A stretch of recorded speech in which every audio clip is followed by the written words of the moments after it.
Hey guys, Sal here and welcome back to some more Sweetest Monster. Let's get started. The drive to Whitby is more or less uneventful. Melly sits in the back seat of the car, curled up on herself with her head against the window, but she doesn't say anything. I didn't expect her to. I can see her face in the rearview mirror every once in a while. She's plugged into her MP3 player, the tiny buds crammed into her ears, leaving not a single cranny for extraneous noise to filter in from the outside world. She's listening to her music, whatever it is, at such a high volume I can hear it, just faintly in the front of the car. She's gonna go deaf. I wonder what kind of music Melly likes. I don't know, because I've never asked her.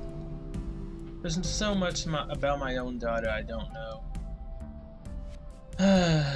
Tapping my fingers against the steering wheel. At least we're all together, Sally, Melly, and me. We sit underneath the same roof, brought together inside this tiny tin can of a car. That has to count for something, right? I'll make it count for something. We're going on a family trip today. It isn't about me, it's about my daughter. I don't want to be selfish anymore. Hey, maybe the weather will be nice after all.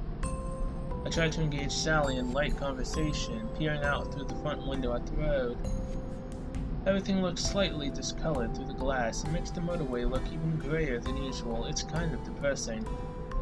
At least the sun is shining. The sun has never seen fit to make an entrance during our previous family outings to Whitby. Maybe it was struck down with some stage fright. I wonder if this is a good sign? An omen. Not that I believe in omens. I didn't, at least, until I met Belle. Sally, however, doesn't seem to share my optimism. Instead, she crosses one leg over the other, her eyes narrowed. Just you wait, Robin. We'll need those umbrellas soon enough.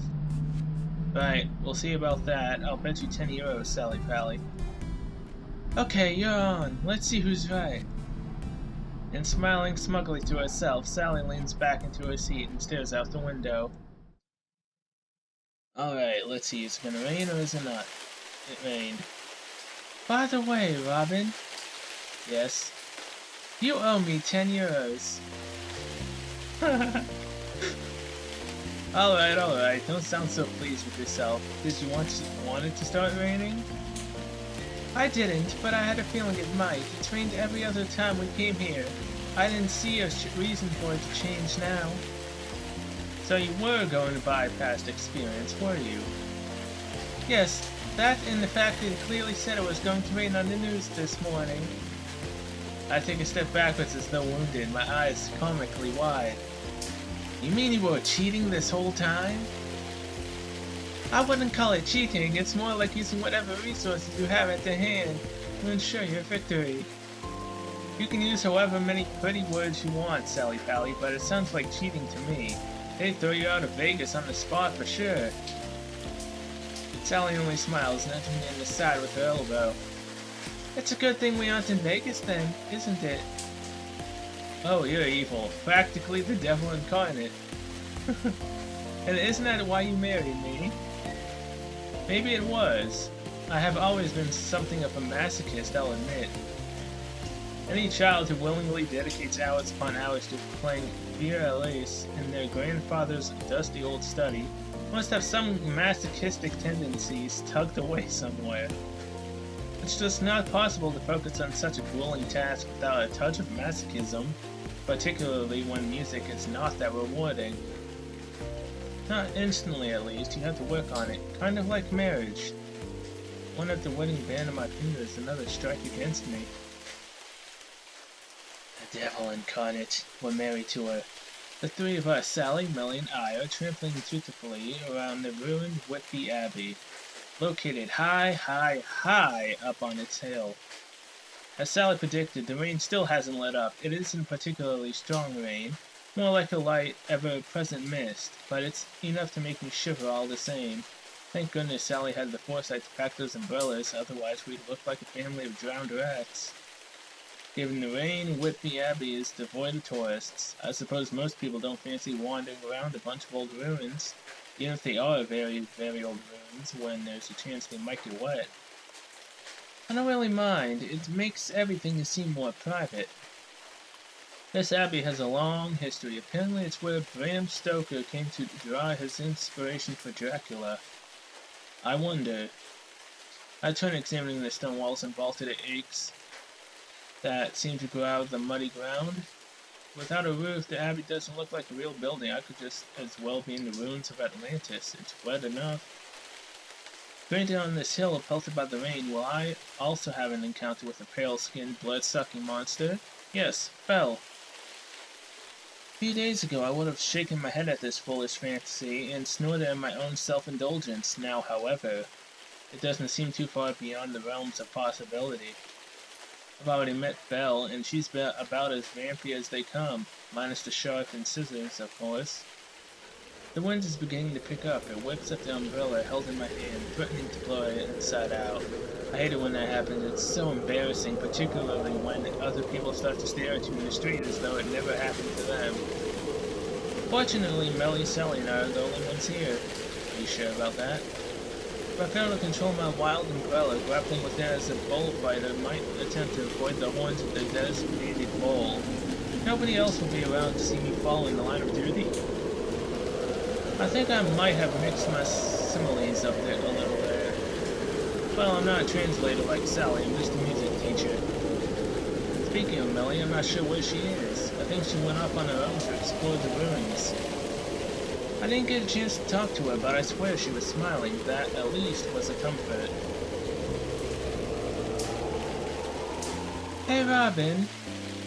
I was so ensconced in my thoughts that I almost forgot that Sally was here. Maybe it's because of this hill. High places do that to me. They draw me into my own personal little reverie, and I start to think blankly everything else. Blank everything else out. What is it, Sal? I'm not really a fan of all this rain. I think I might go to Green's. Tea shop?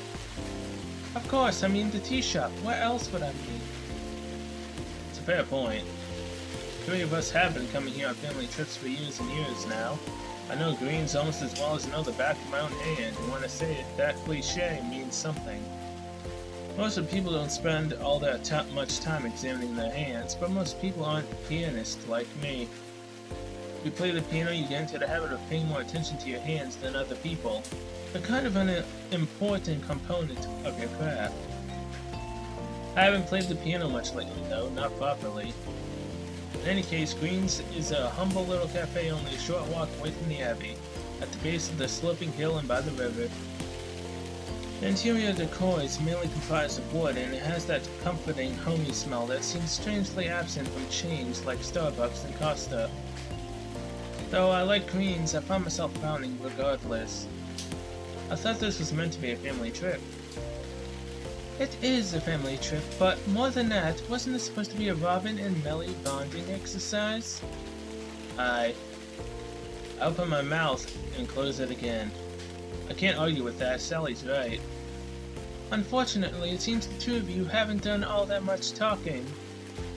Maybe not, but at least we're within a mile radius of each other, that's saying something. That may be, but you haven't said anything to her yet, have you? I rubbed the back of my neck. You should say it like it is, Sal. That's because I'm a realist. I see things how they truly are. I don't get lost in my daydreams like you, Robin. And again, she has another point. Sal's always been made of stronger stuff than me, but she does so often favor those soft, pastel-colored shirts. Anyway, I think you and Melly need some time alone. Try to talk to her a little. Ask her some questions. I think she'll appreciate it. I can hardly tell Sally that the thought of interacting with my own daughter fills me with dread. My stomach feels cold like I've just swallowed a mouthful of dirty water from the bottom of a well. Jeez. I go. Well, we all need to face up to our fears eventually. I know deep down what I'm scared of isn't Melly. Not really. It's disappointing her. No man wants to be a disappointment to their only child, and my own enduring cowardice. I must have decided being distant was better. I was wrong, of course. I often am. But, right. You're right, Sal. I'll try to talk to her. And we couldn't have picked a more miserable day to do it either. That's just me, though. I don't like the rain, but I think Melly does. Maybe that's because when it rains, fewer people go outside. It might be hard trying to talk to Millie now, though she isn't here. I lent her my keys a couple minutes ago. Said she left something in the car, maybe her umbrella? Good. I know it might be hard, but taking the first step is important. I laugh awkwardly, rubbing the back of my neck with one hand. I didn't tell her, but Sally still knew what I was thinking. I wonder how. Women's intuition, Mars and Venus aligning somewhere up there in space? Or maybe it's something softer, quieter, rather more understated than that. She knows how I feel because she cares about me. She loves me. Sometimes I do wonder, but nobody understands me like Sally does. Sally Pally.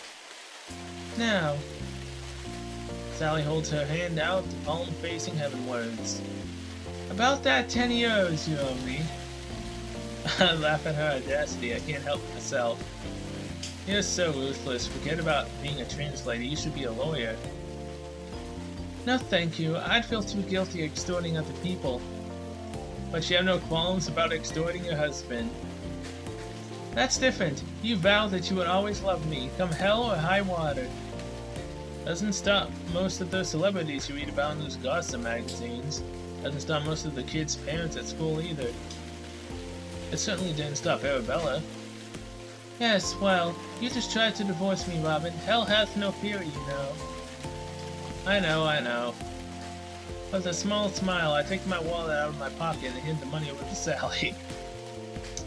Here you go, don't spend it all at once. Thank you kindly.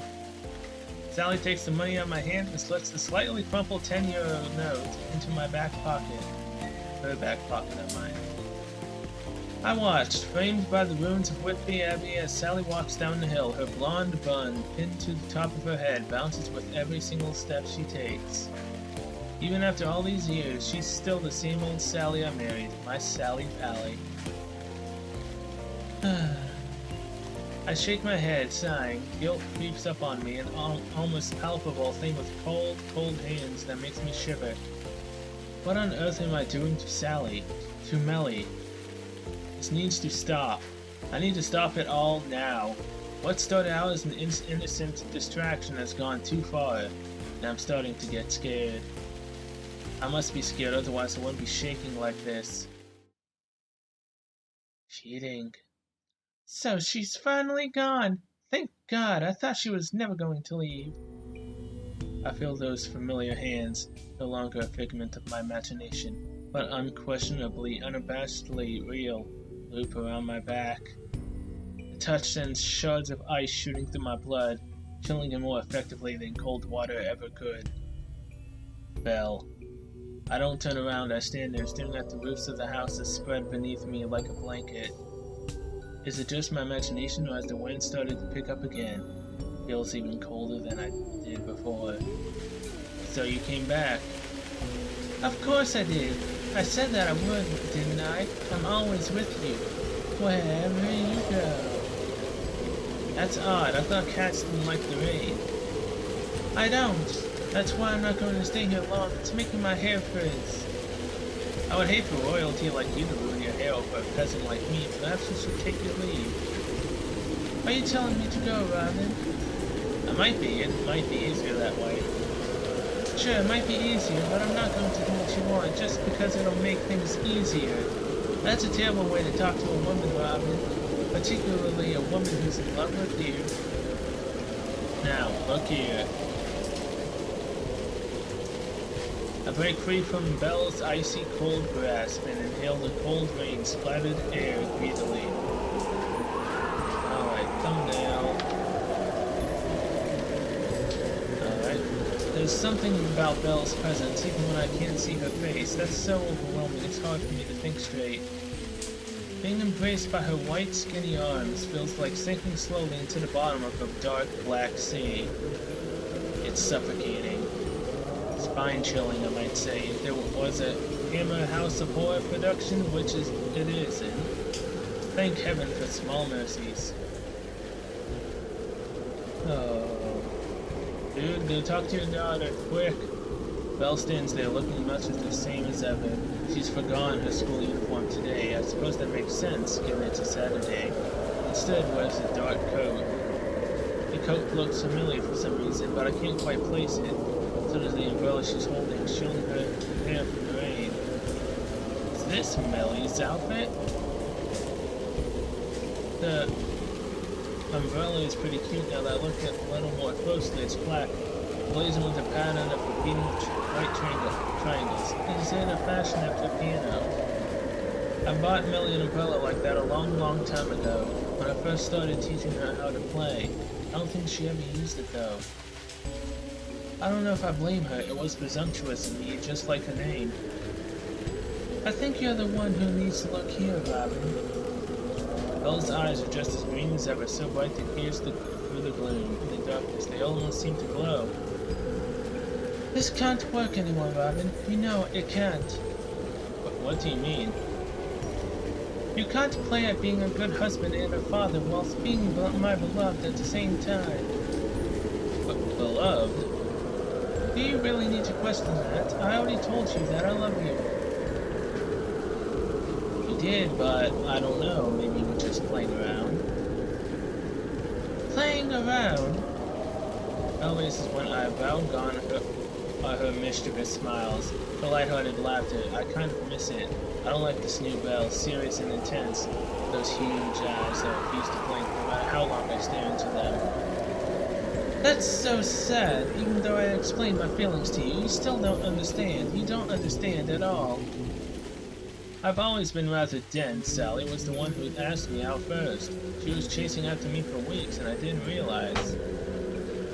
Like I care about Sally, like you care. Stop trying to fool yourself. But she's my wife. So what? That doesn't mean anything. Why should you care about your wife when you have me? But I've known Sally for almost 18 years. And you've known me for 30. That isn't the same, Belle. No, it isn't. It's not the same because she doesn't love you the way I love you. She can only love you as a human woman can, complaining and insulting and always finding faults. People are all like that. They're so concerned with their own shortcomings that they pick on one another to make themselves feel better. It's not real happiness though. No matter what they tell themselves, it's all fake, hollow, and empty. People are all hollow and empty. I'm not like that. I love you for who you are. I've loved you from the moment I met you. Oh boy. I guess all of a sudden I feel a sensation against my neck. It's warm despite the cold wind that laces through my skin, my very bloodstream. Bella is standing behind me. I can feel her chest pressed against my back, her body flush against mine, like two pieces of puzzle slotted together. Gone is her umbrella. I see it on the corner of my eyes, lying discarded on the floor. That's a shame. I like that umbrella. It's just like the one I got Millie. It's hard to talk, hard to even think. There are lips against my chin, my collarbone, trailing down my neck. Millie's pressing kisses against my skin fervently, hungrily, so trying to claim every bit of my body for her own. I feel like a heroine in a horror story, like poor Lucy Westenra got her blood drained by Bram Stoker's mysterious count. I was right. I don't need a vampire. I already have a demon of my very own, who's doing her hardest to drag me down with her into hell. The burning kisses combined with the icy rain make me tremble. My knees feel weak. I can hardly stand. It feels good. I'm sickened with myself that it feels so good. But it does, and I can't help it. It's hard to breathe. I taste the rain on my tongue. All of a sudden, I recall what happened years and years ago when I was trying to tread water at Great Aunt Clarice's lake. Even though my head kept bobbing under, I couldn't feel my fingertips anymore. I'm drowning again. I almost gave my life to Belle 30 years ago now. She's come back to finish the job. I told you before, Robin. Belle draws her lips away from my neck, fingers sticking into my shoulders. I feel her breath against my bruised skin, sticking with saliva in the falling rain, and it makes me tremble all the more. I'm a selfish girl, and I don't like sharing. Another kiss. I'm the most selfish girl who ever lived, and who shall ever live. I can't stand watching you and your wife together like that, both of you smiling. It turns my stomach. It makes me want to kill her. But Belle, I wish I could reply with something, anything, but I can't. It's not possible. The words die in my throat, lost amongst the sound of the wind and the rain and the soft, sucking noises of Belle's lips against my neck. I wonder if this will leave a bruise. Now how the hell will I explain that to Sally? Maybe I could tell her Count Dracula got me the real one, not Bela Lugosi, who is dead after all. That would probably be more believable than the truth. Please, Robin. Belle nips in my flesh with her teeth. Make up your mind. You don't need to choose between the two of us. It's rude to string two women along like this. If you're not careful, you'll break my heart. But why? Why now all of a sudden? I don't know. Maybe it was because I kissed you yesterday. It made me realize something. What exactly? That I'm tired of waiting around for you. I waited more than 30 years just so we could talk. Give a girl a break. I'm going crazy here. You're going crazy? I think she's already past that point. I laugh, though it sounds more like a choked gasp than anything. What do you think you're doing to me? Well, I wonder. Belle giggles, her voice light and sing-song, and presses yet another kiss to my neck.